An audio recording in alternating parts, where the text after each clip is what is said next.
Hola con todos, mi nombre es Daniel Cañizares y este podcast está pensado sobre todo para estudiantes de psicología y para personas que se están formando como terapeutas, porque la lectura que voy a comentar toca algo que me parece muy importante para nuestra manera de entender el sufrimiento emocional y también para nuestra forma de escuchar en terapia. La lectura en la que me voy a basar no es un texto general sobre duelo en sentido amplio, sino un extracto de una tesis que trabaja el duelo complicado desde la terapia focalizada en la emoción. En este tramo, el foco está puesto en una idea bastante central, que es la necesidad existencial, y en cómo esa necesidad aparece dentro del proceso emocional de una persona que está atravesando una pérdida o una herida profunda. También se plantea cómo en terapia ese proceso no se reduce simplemente a expresar tristeza, sino que puede incluir otros movimientos emocionales como la autocompasión, el enfado asertivo, el contacto con el dolor más profundo y finalmente algo como aceptación y agencia. Entonces, más que hacer un resumen de todo lo que dice la lectura, quiero centrarme en tres ideas que a mí me parecieron las más importantes.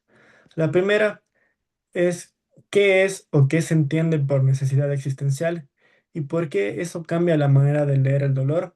La segunda es cómo esa idea transforma la comprensión del duelo. Y la tercera es que implica esto en la práctica clínica, especialmente si uno piensa en pacientes que llegan con pérdidas, rupturas o heridas emocionales que todavía no ha podido elaborar. Entonces, vamos a iniciar con este podcast hablando de la primera idea central. Lo que más me llamó la atención de la lectura es que no usa la palabra necesidad en un sentido simple. No está hablando de necesidad como sinónimo de deseo o de preferencia. No se refiere a algo del tipo quisiera estar mejor o necesito que me llamen. La necesidad existencial, tal como aparece en el texto, tiene otro peso. Tiene que ver con necesidades mucho más profundas como sentirse querido, sentir que uno vale, sentirse seguro, reconocido, acompañado o merecedor de cuidado. Y eso es importante, porque cuando una persona no ha podido vivir algo así de forma estable o lo pierde, el sufrimiento no queda solo en la superficie emocional, afecta la forma en que esa persona se experimenta a sí misma y experimenta sus vínculos. A mí, esto me hizo pensar que muchas veces, cuando escuchamos sufrimiento psicológico, tendemos a quedarnos muy rápido con la emoción más visible. Por ejemplo, tristeza, ansiedad, culpa, rabia o vacío. Pero esta lectura nos obliga a hacernos una pregunta un poco más profunda. ¿Cuál es la necesidad que está implicada en ese dolor, en ese dolor? Y me parece una pregunta muy buena, porque no se queda en qué sientes, sino que empieza a acercarse a qué le faltó, qué necesitaba o incluso qué parte del paciente estaba tocado ahí. Por ejemplo, si una persona dice, me siento completamente reemplazable, uno podría escuchar eso como inseguridad o baja autoestima, pero también se podría escuchar como la expresión de una necesidad existencial de sentirse importante para alguien, de sentirse elegido, de sentir que su presencia tiene valor. Lo mismo si una persona dice, me siento muy sola. Eso no siempre significa solo ausencia de compañía. A veces lo que está en juego es algo mucho más profundo. La necesidad de sentir sostén emocional, de sentir que hay alguien disponible, de sentir que no tiene que atravesar sola lo más difícil. Y ahí ya no estamos frente a una emoción aislada, sino frente a una estructura más profunda de la experiencia. Creo que eso también ayuda a entender por qué a veces un mismo evento afecta a dos personas de forma muy distinta. Porque lo que duele no es solo el hecho externo, lo que duele es la necesidad que ese hecho toca. Una crítica eh, puede golpear muchísimo a una persona porque tiene una necesidad muy frágil de reconocimiento. Por otro lado, una ruptura puede devastar a otra porque toca directamente la necesidad de sentirse querida o elegida. Una muerte puede ser devastadora, no solo por la ausencia, sino porque con esa persona también se pierde la única relación donde uno se sentía a salvo. Y aquí hay algo más que a mí me pareció importante mencionar. La lectura insiste en que la necesidad existencial no debe entenderse solo como una categoría cognitiva, como una idea que uno formula con palabras, sino como algo experiencial, o sea, algo que se siente y que cuando emerge cambia la vivencia de la persona. Por eso, el texto le da tanto valor a la simbolización y al avance experiencial. No basta con entender algo de manera racional, hace falta que eso pueda vivirse y tomar forma. A mí, esta idea me parece muy útil en la parte clínica, porque muchas veces una persona ya entiende lo que pasa, pero sigue sintiendo el mismo dolor, sabe de dónde viene, puede incluso explicarlo muy bien, pero una cosa es entender la historia y otra muy distinta es contactar de verdad con lo que esa historia significó emocionalmente. Entonces, cuando la lectura habla de simbolizar, yo lo entiendo como ese momento en que una experiencia deja de estar tan difusa y empieza a volverse más clara, más nombrable y más organizada. Por ejemplo, no es lo mismo decir me siento fatal que decir "Mm, me doy cuenta de que me dolió profundamente no sentirme valiosa en aquella situación". En el segundo caso, sigue habiendo dolor, pero hay más claridad y hay una experiencia más articulada y eso abre la posibilidad de un trabajo terapéutico distinto. Entonces, podemos eh, decir que esta necesidad existencial es importante porque permite entender que muchas veces el dolor emocional no habla solo de un síntoma o de una emoción visible, sino de algo mucho más central en la forma en que una persona vive su valor, su seguridad, su lugar en el mundo y su relación con otros. Y desde ahí me gustaría pasar a la siguiente idea, que para mí fue una de las, bueno, para mí fue la más interesante de la lectura, que es esta forma de pensar en la necesidad, cómo esta forma de pensar en necesidad cambia la forma de comprender el duelo. Antes de esta lectura, yo probablemente creía o había pensado que el duelo es la respuesta emocional frente a una pérdida significativa. Y sí, claro que lo es, pero siento que esa pequeña definición, aunque no está mal, se queda muy corta, porque lo que este texto propone es algo más profundo. Propone pensar que el duelo no es solo dolor por la ausencia de alguien o de algo, sino también el proceso mediante el cual una persona entra en contacto con la necesidad que quedó sin respuesta después de esa pérdida, o incluso con la necesidad que nunca fue respondida y recién se vuelve clara. Eso cambia mucho las cosas y la situación, porque ya no pensamos del duelo solo como extraño a alguien, sino también como algo muy importante para mi existencia que quedó roto, que quedó expuesto definitivamente sin posibilidad de cumplirse. Voy a poner un ejemplo concreto para que quede un poco claro esta situación y eso que acabo de hablar. Pensemos en una persona que pierda a su pareja después de muchos años. Desde afuera, uno podría pensar que lo que más duele es la ausencia, la rutina compartida, capaz la compañía o la convivencia. Pero muchas veces lo que duele no es solo eso. También puede haberse perdido la sensación de ser importante para otro, la seguridad de tener a quien recurrir, la experiencia de ser amado de una manera cotidiana, o incluso una parte de la identidad que estaba muy organizada alrededor de ese vínculo. Entonces, el duelo ya no es solo por la persona, es también por la forma de existir que esa relación sostenía. Y eso ayuda mucho a entender por qué algunos duelos se sienten tan desorganizadores. Porque no se trata únicamente de aceptar que alguien ya no está, se trata de reorganizar una vida cuando lo que se perdió sostenía algo central. Imaginémonos otro ejemplo. Pongamos a una persona cuya madre muere y que después de la muerte dice algo como, ya no siento que tengo un lugar a donde volver. Esa frase no habla solo de tristeza, habla de algo más profundo, habla de una necesidad de refugio, de pertenencia o de sostén emocional que estaba muy ligada a esa relación.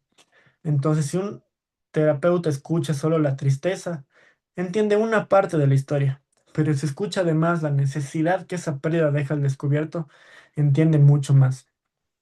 Y aquí también me parece muy valiosa eh, otra idea del texto, que es la que nos explica que el duelo no solo aparece frente a pérdidas actuales o visibles, sino que a veces aparece cuando una persona empieza a reconocer que nunca tuvo algo que necesitaba profundamente. Y eso en terapia pasa bastante. Por ejemplo, alguien puede llegar a consulta no porque haya habido una muerte reciente, sino por problemas de pareja, por una sensación persistente de vacío o por mucha autocrítica. Y en el proceso empieza a darse cuenta de que nunca se sintió realmente querido o validado en etapas tempranas de su vida. Cuando esa experiencia emerge con más claridad, puede aparecer mucho dolor. Y ahí también hay duelo, un duelo por lo que no recibió, por una necesidad que no encontró respuesta cuando era especialmente importante. Esto es muy importante en la parte clínica porque amplía muchísimo la comprensión del duelo. Ya no queda restringido a la pérdida de una persona por fallecimiento o separación. También puede haber duelo cuando la persona empieza a ver con claridad una carencia estructural en su historia. Otra cosa que me ayudó mucho de la lectura es que no presenta el duelo como una emoción aislada ni como un camino lineal. El texto plantea que muchas veces, antes de llegar al duelo más profundo, aparecen otros movimientos emocionales como el enfado asertivo o la autocompasión. Y eso me parece sumamente útil, porque rompe con la idea simplista de que trabajar el duelo basta con ayudar a la persona a llorar.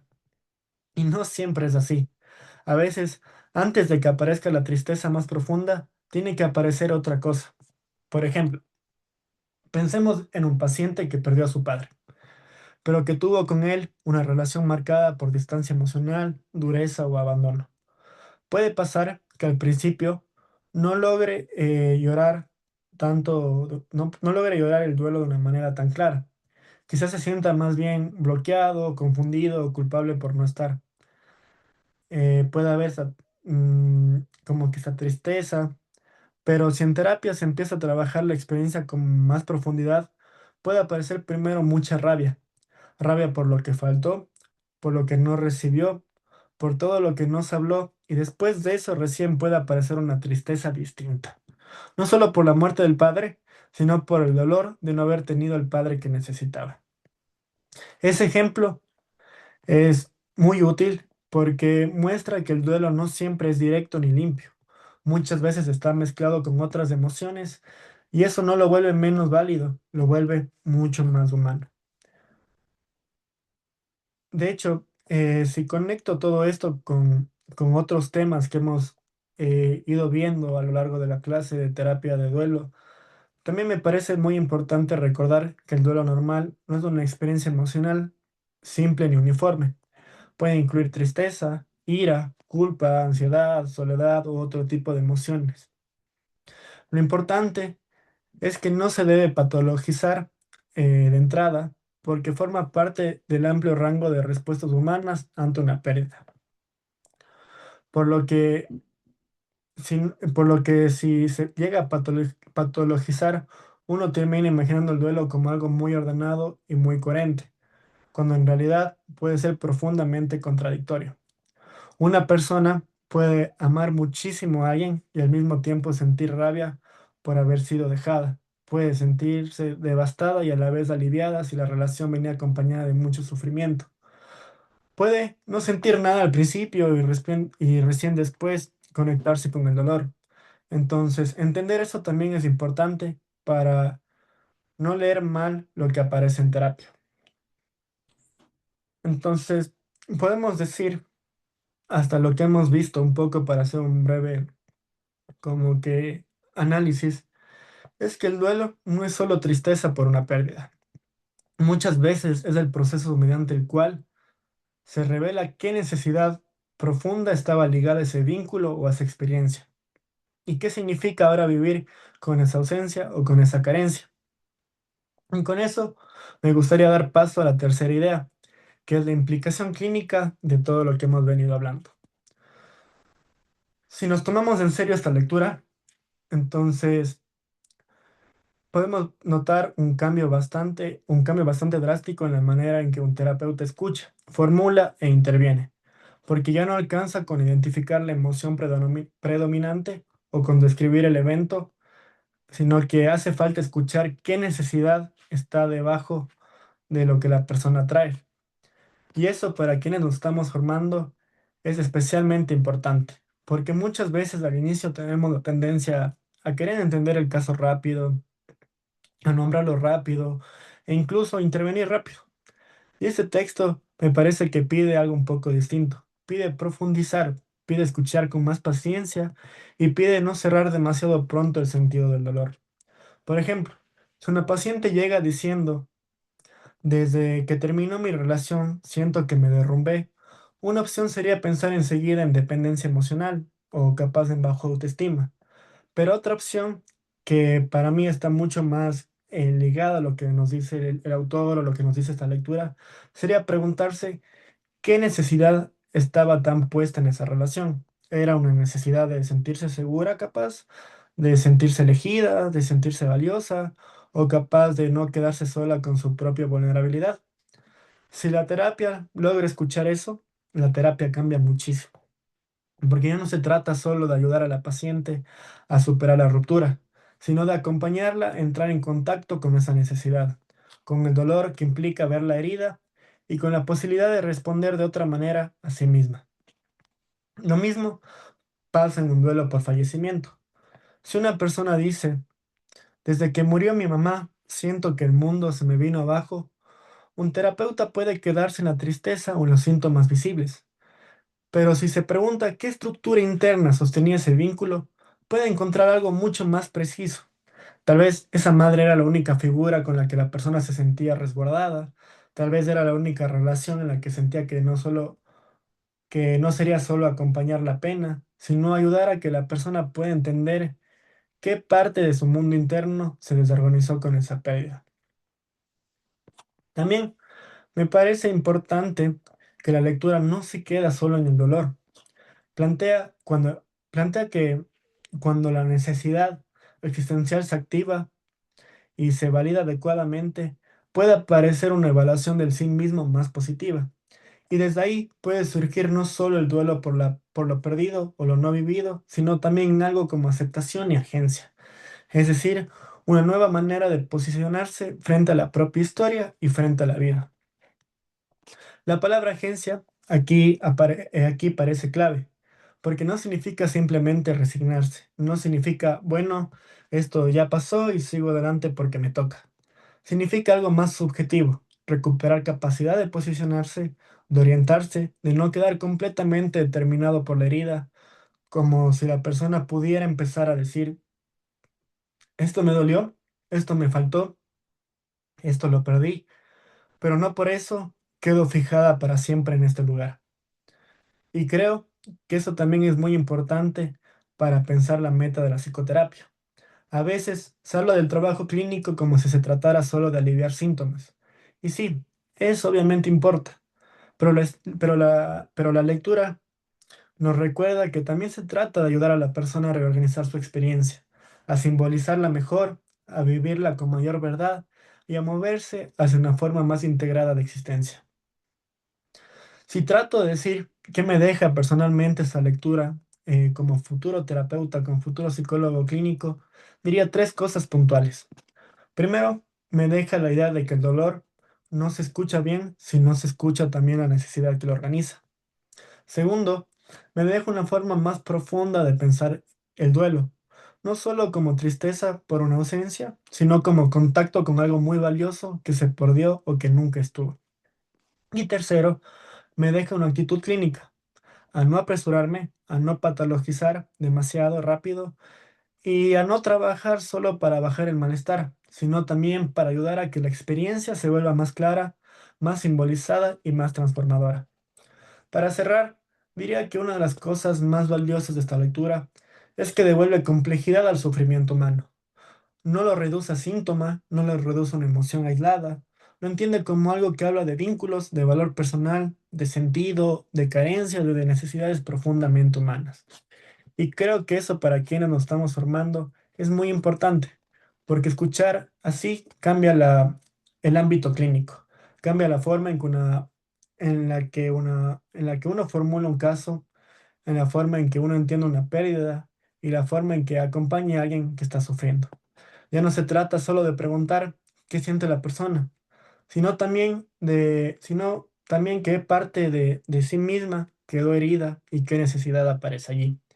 A veces, por primera vez, a veces con una verdad, con una verdadera claridad. Eso es todo por el día de hoy, por todo lo que he hecho el análisis de este tema. Si queda algún comentario, alguna duda, no duden en comentar aquí en la caja de comentarios de YouTube y yo estaré pendiente a responder cualquier duda y cualquier inquietud.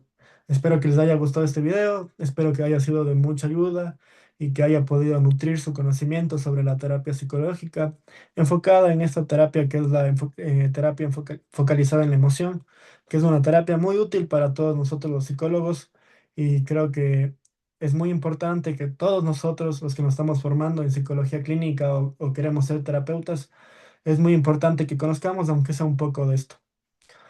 Eso ha sido todo. Muchas gracias por su atención y hasta luego. Chao, chao.